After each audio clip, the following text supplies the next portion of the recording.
আহমদ সাহেবের কাছ থেকে অত্যন্ত গুরুত্বপূর্ণ বক্তব্য শুনলাম। সম্মানিত উপস্থিতি, এ পর্যায়ে গুরুত্বপূর্ণ আলোচনা নিয়ে আসবেন দারুল হিকমা ইন্ডিয়া দাখিল মাদ্রাসার উপদেষ্টা হযরত মাওলানা লুৎফুর রহমান সাহেব। হযরত মাওলানা লুৎফুর রহমান সাহেব।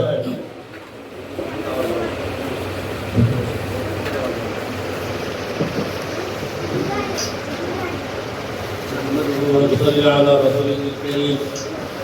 أما بعد فأعوذ بالله من الشيطان الرجيم. بسم الله الرحمن الرحيم.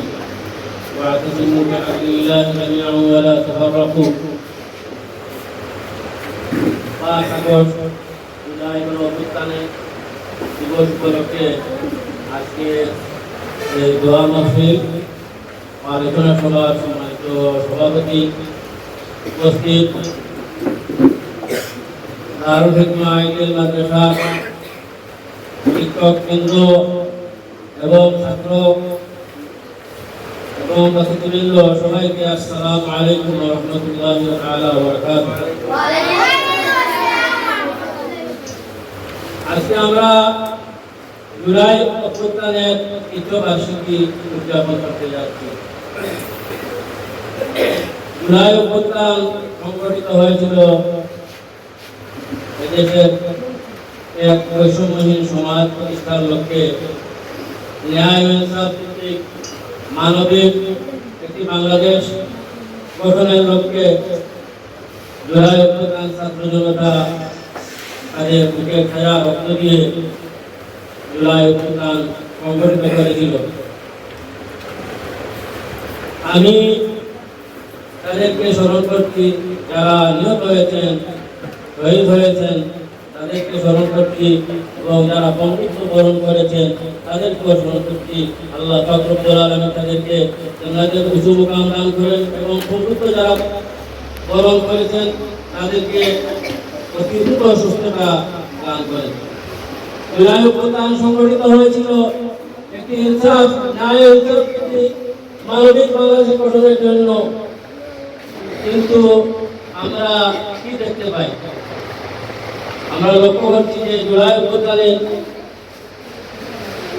যারা শহীদ হয়েছে তাদের আশা আকাঙ্ক্ষাকে এই সরকার কোনো মূল্য দিচ্ছে না। তারা মনে করছে তাদের মতে তারা করবে, কিন্তু জুলাই অভ্যুত্থানে সংগঠিত হয়েছিল ইনসাফ ও মানবিক ভিত্তিক বাংলাদেশ গঠনের লক্ষ্যে। আজকে আমরা এখানে সমবেত হয়েছি, আমরা এই জুলাই অভ্যুত্থানে যারা শহীদ হয়েছে তাদেরকে আমরা বুঝতে পারবো না, তাদের আশা আকাঙ্ক্ষা আমরা বুঝতে পারবো না। এই সরকার তাদেরকে অবহেলা করছে, আমরা তাদেরকে বলতে পারবো না, আমরা তাদের সাথে বেইমানি করতে পারবো না। এই জুলাই অভ্যুত্থান হয়েছিল তাদেরকে আজীবন এদেশের মানুষ স্মরণ রাখবে।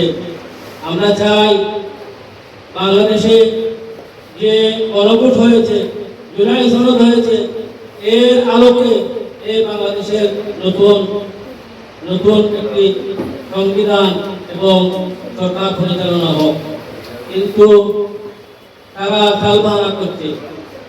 জুলাই অভ্যুত্থান যদি সংগঠিত না হতো তাহলে তারেক রহমানও দেশে আসতে পারতেন না।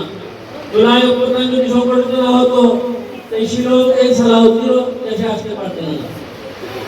তাই আমি বলবো এই সরকারকে যে আপনারা জুলাই সনদ গণভোটের রায়ের আলোকে বাস্তবায়ন করুন, না হয় ফ্যাসিস্ট হাসিনা যেভাবে পালাতে বাধ্য হয়েছিল সেভাবে আপনারাও পালাতে বাধ্য হবেন। তাই আমি আশা করব জুলাই অভ্যুত্থানকে আমরা সম্মান করি। জুলাই অভ্যুত্থানের সাথে আমরা বেইমানি করতে পারবো না, প্রতারণা করতে পারবো না।